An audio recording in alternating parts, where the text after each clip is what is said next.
Olá, alunos, boa noite ou bom dia. Vamos iniciar agora sobre a etiologia dos distúrbios de linguagem adquirido. A partir dessa aula, nós vamos falar sobre as possíveis alterações neurológicas que podem cursar como alterações dos distúrbios da linguagem verbal ou expressiva, ok?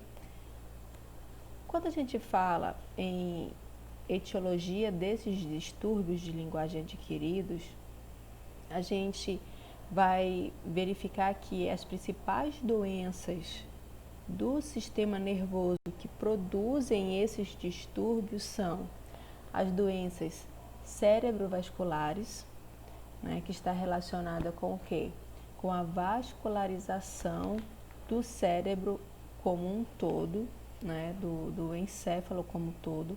E aí nós vamos pensar, né, em doenças, acidente vascular cerebral, que é o AVC, e o AVH, que é o acidente vascular hemorrágico, né?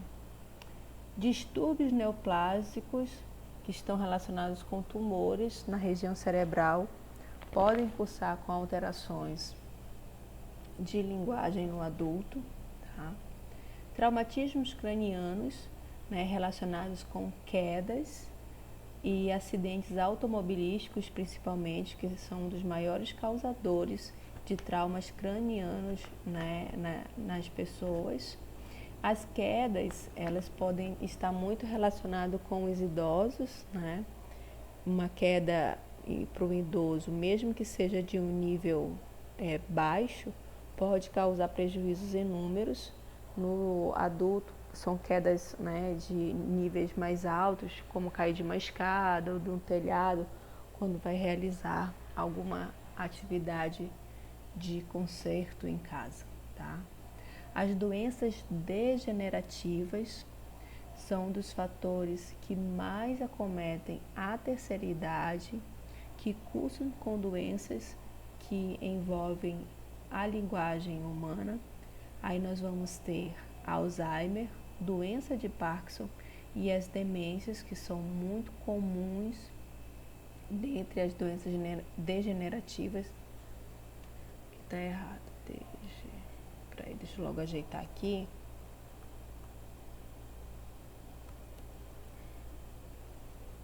A toxicidade, que está relacionado com uso inadequados ou prolongados de remédios, né? Pessoas que fazem uso de remédios por conta própria, pode estar ocasionando uma toxicidade, né, para o seu sistema nervoso, vindo a causar problemas severos mesmo, né, de linguagem ou até doenças motoras.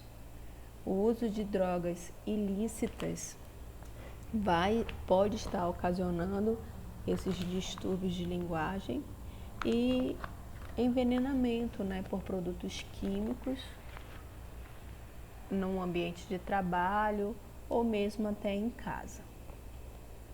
Outros distúrbios, né, adquiridos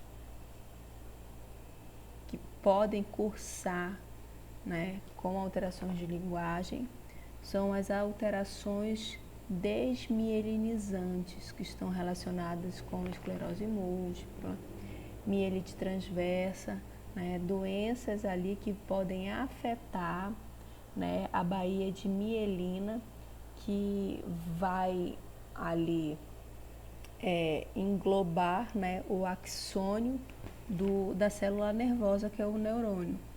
Então, uma alteração, né, na baía de mielina pode cursar com alterações também da linguagem, tendo em vista que o córtex cerebral, né, é composto de neurônios, assim como todo o encéfalo de uma forma geral. Dentro dessas doenças que podem afetar também o sistema nervoso e causar alterações de linguagem, nós temos aí as doenças infecto-contagiosas, né, que principalmente as meningites e as encefalites, que vão cursar aí com alterações do sistema nervoso, de uma forma geral. No entanto, é muito importante nós termos uma atenção sobre essas neuropatologias que afetam o sistema nervoso, tá? Qualquer doença que possa produzir uma alteração em qualquer porção do sistema nervoso central, né, ou periférico, ele é capaz de produzir um déficit na comunicação humana, uma alteração de linguagem, principalmente ali sistema nervoso central, porque é o centro da comunicação humana, está no sistema nervoso central, né? Ali nos hemisférios cerebrais, na área de Broca e a área de Wernicke. Também vamos ter ali, né, as áreas talâmicas, que vão estar cursando também nos processos de linguagem. Só que não é a doença que vai cursar com uma alteração da linguagem, mas é a localização desta doença e a lesão que ela vai ocasionar nessa parte estrutural do encéfalo que vai determinar a alteração de linguagem desse indivíduo, né? Então, alterações no cérebro, né, propriamente dito, ali no hemisfério direito ou esquerdo, o córtex cerebral, que é a capa do cérebro, né, onde estão ali localizados todos os corpos celulares, e o córtex cerebral é chamado de massa cinzenta. As áreas subcorticais, talâmicas principalmente, tronco encefálico e cerebelo. Essas áreas do sistema nervoso central, uma vez afetada, tendo uma lesão, independente da patologia que a afete, vai estar relacionada e vai produzir um déficit de comunicação, tá?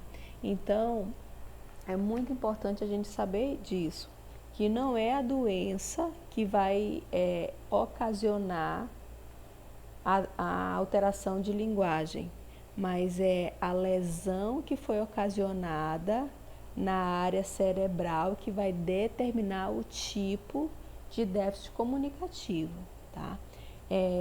Nas aulas anteriores nós falamos que existe a área motora, né, relacionada com a comunicação verbal, a fala propriamente dita, né, essa articulação dos sons, a produção de simbologia falada, né, está localizada ali na área frontal do cérebro.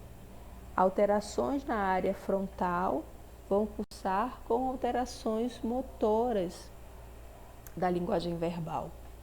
Alterações na área posterior do cérebro, né, onde está localizado toda a área sensitiva e principalmente a área de Wernicke, ela vai cursar com alterações na compreensão dessa linguagem, ok?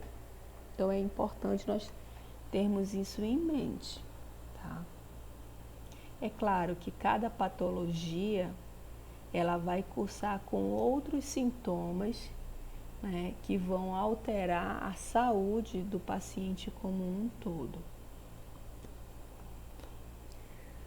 Agora vamos falar um pouco mais detalhado sobre cada distúrbio que nós citamos aqui como sendo as principais doenças que vão afetar esse sistema nervoso, cursando com distúrbios de linguagem, ok? A primeira que nós vamos falar são sobre os distúrbios cerebrovasculares, tá? Nesses distúrbios cerebrovasculares, o que vai estar sendo alterada é os vasos sanguíneos que vão irrigar o cérebro, tá? Pode ser as veias ou artérias. Consequentemente, esses distúrbios cerebrovasculares, né, eles são as causas mais comuns de danos cerebrais que vão cursar com alterações de fala e linguagem, tá? Então, quem são eles?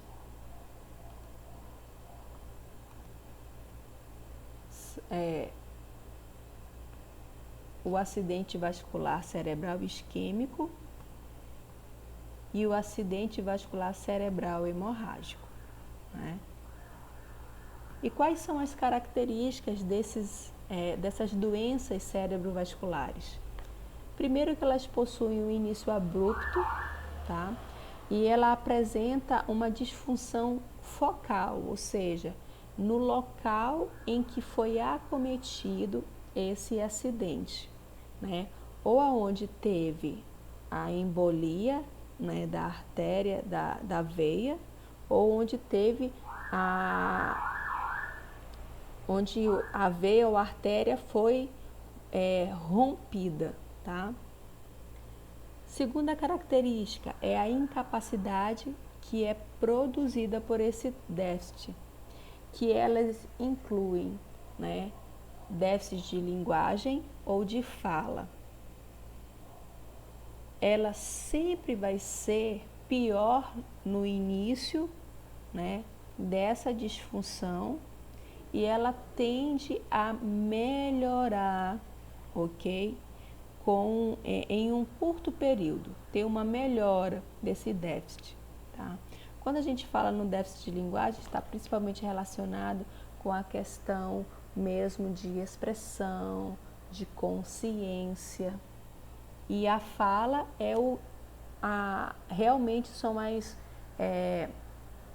as alterações de fluência, né? Ou não fala nada com nada, é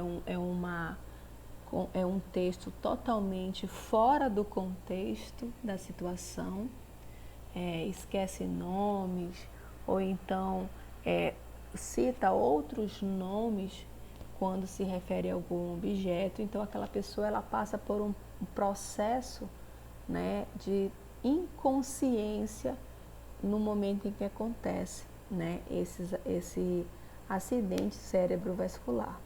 E a terceira característica, né, é que ambos acidentes, mesmo o acidente isquêmico sendo, vamos dizer assim, o que possui um prognóstico melhor, mas ambos podem levar o paciente a óbito, ok? No entanto, existe sim uma probabilidade de sobrevivência, né? E nós conhecemos algumas pessoas ou amigos, familiares que já passaram por essa situação, né, e sobreviveram. E a deficiência que é ocasionada por esse acidente, ela tende a melhorar. Em alguns casos vai ter uma melhora parcial, né, porque aí vai afetar, né, a questão motora do indivíduo, não somente a questão também de expressividade, mas a questão motora, o andar, né, a movimentação, mas ela tem uma melhora parcial ou então quase total, dependendo da situação que a acometeu. E o que é o acidente vascular cerebral isquêmico? Né? É das doenças cerebrovasculares que acontece. O acidente vascular cerebral isquêmico, ele também é chamado de derrame cerebral ou isquemia, e ele acontece quando existe uma obstrução dos vasos sanguíneos que vão irrigar ali o cérebro. O que é essa obstrução? É ocasionada por uma embolia, que pode ser, né, ali gordura, ou então algo que foi nessa corrente sanguínea de alguma parte do corpo e foi levada, né, até as áreas mais superiores do indivíduo. e em determinado momento, ali chegando na área cerebral, ela entupiu esse vaso sanguíneo, ocasionando o quê? Um interrompimento da vascularização daquela área. Então, se existe esse entupimento dessa veia, dessa artéria, o cérebro ele passa a não receber oxigenação que é levada através do sangue, né? Ali através das artérias. O AVCI, ele pode levar o paciente a óbito, e se ele não leva o paciente a óbito, ele vai deixar algumas sequelas nesse indivíduo, né? Dependendo da gravidade dessa embolia, dessa interrupção sanguínea, ele pode apresentar algumas sequelas leves e até passageiras, né? Como, por exemplo, alguma que pode ser leve e passageira, afasias de curso rápido. Às vezes tem aquela fala ali trocada ou uma alteração rápida na articulação das palavras, né? No momento em que acontece o acidente vascular, mas, né, depois que ele é levado para um socorro, é recebido os primeiros socorros, observa-se que existe uma melhora, porque no acidente vascular cerebral, como ele é apenas uma obstrução, esse êmbolo, né, ele pode seguir contínuo na artéria e ele pode se desentupir sozinho, né? Claro que às vezes precisa de intervenção, mas às vezes acontece que o fluxo sanguíneo leva esse êmbolo, essa obstrução para frente. E aí, quando existe o desentupimento, automaticamente regride essas sequelas que foram leves e passageiras. No entanto, essas sequelas elas também podem ser graves, incapacitantes e de longo curso. E vai depender sempre do quê? Da gravidade da alteração, da gravidade do acidente que foi ocorrido, tá?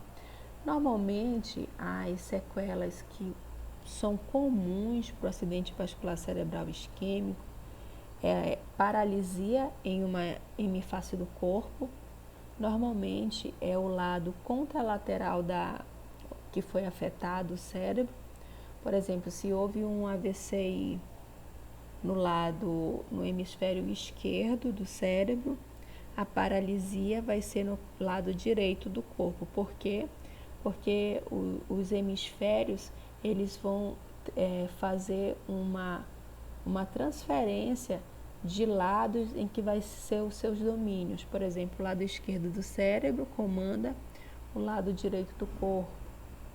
O lado direito do cérebro comanda as funções do lado esquerdo do corpo, ok? Problemas de visão, de memória e fala são algumas das sequelas que acontecem no acidente vascular cerebral isquêmico, tá?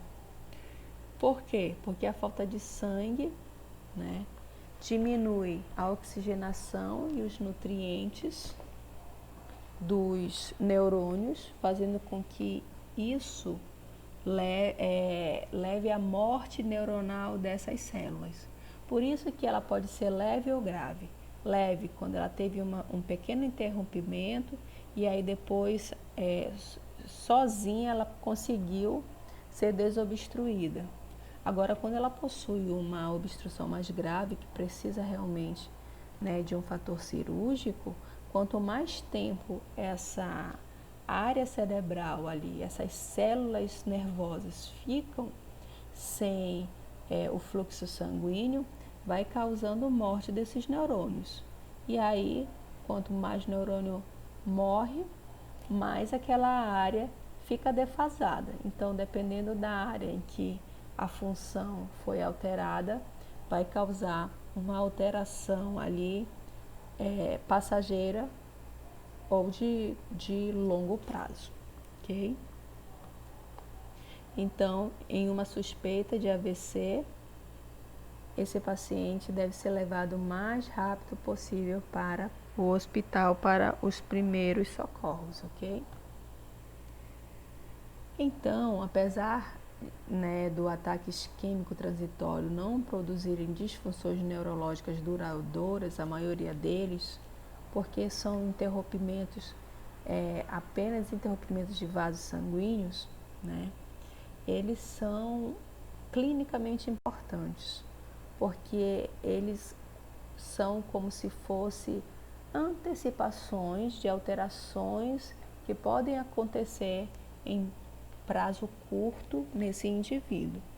Então, o acidente vascular cerebral isquêmico, ele é uma atenção, né, um sistema de alerta que o indivíduo que ele pode ter, prevendo alterações próximas e futuras próximas e alterações piores, ok?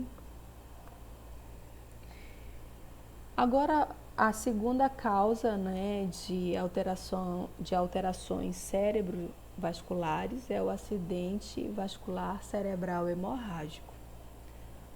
O AVCH, né, ele ocorre quando um vaso sanguíneo é rompido dentro do cérebro ou em áreas ali do encéfalo. Quando isso ocorre, existe um extravasamento de sangue. E esse extravasamento de sangue, ele vai lesionando e provocando alterações nesse vaso, inchando aquela área, né, podendo ocasionar aí infecções, né, e o que? A interrupção da vascularização daquela área, tá? É diferente lá do isquêmico, porque ele apenas é bloqueado, né, por um êmbolo, mas a artéria continua ali intacta, né? Ela vai ser seguida seu fluxo normal em pouco tempo, normalmente ela reverte sozinha. No AVC hemorrágico, não. Essa artéria, ou essa veia, ela se rompe. E a partir do momento em que ela rompe, existe o quê?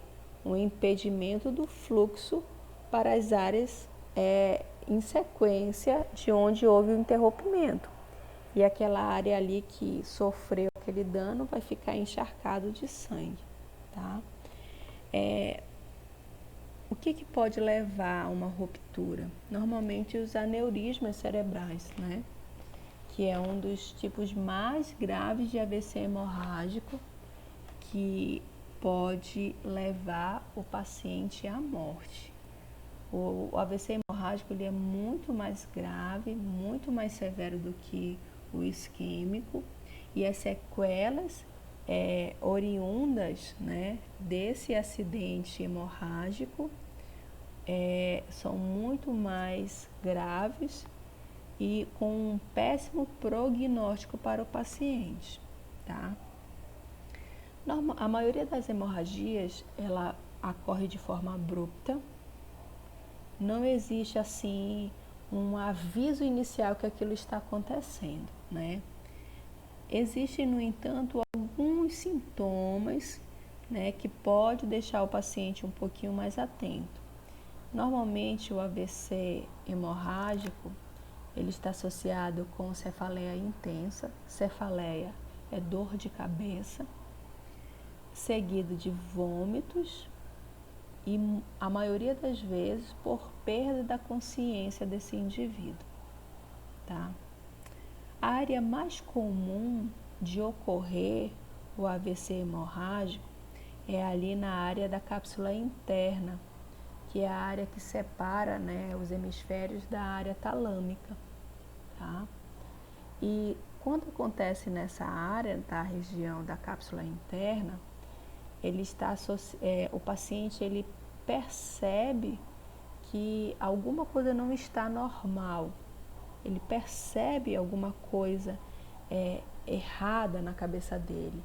Aí segue de uma cefaleia intensa, já de disartria ou afasia. Disartria é a lentidão da articulação da fala, ou afasia relacionada, não fala coisa com coisa, ou mesmo não consegue interpretar o que está acontecendo, né? Tem uma paralisia de uma hemifácie do corpo, e as alterações de consciência fazem parte desse quadro, ok?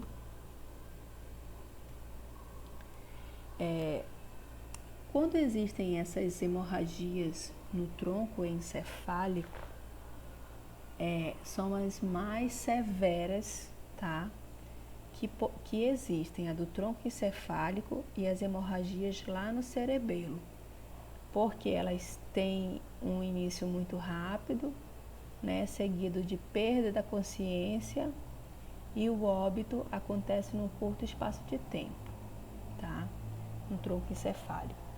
Nas hemorragias cerebelares, além de tudo aquilo, né, perda da consciência, alterações de fala, paralisia de uma hemifácie do corpo, quando elas acontecem no cerebelo, esses sintomas vêm associados também com vertigens, que é a tontura rotatória, né, seguido de náuseas, podendo ter vômito, e ataxia. O que é ataxia? É a alteração no andar. É como se esse paciente estivesse bêbado. E aí ele percursa, né? Ele segue tendo coma, e aí a maioria das vezes seguindo para óbito, tá? Como eu já citei, reforço, o AVC hemorrágico possui um prognóstico ruim. O que é um prognóstico ruim? Que as chances de cura desse paciente são menores, né? Por quê?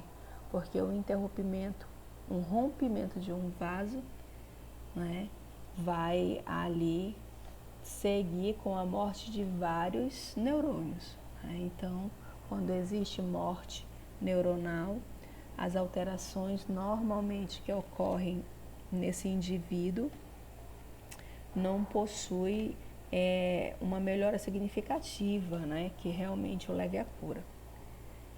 E o prognóstico para o AVC isquêmico é bom, ele normalmente cursa com a cura desse paciente, principalmente nos casos mais leves, tá?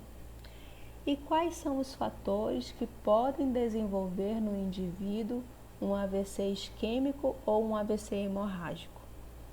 Alterações cardiovasculares, principalmente envolvendo hipertensão arterial, dislipidemia, que são alterações de colesterol e triglicerídeos, né? Tabagismo, obesidade e o sedentarismo são fatores que podem levar o indivíduo a ter um AVC isquêmico ou hemorrágico. Então, nós precisamos, né, nos cuidar. Essas são alterações, são doenças que podem levar a alterações adquiridas da linguagem.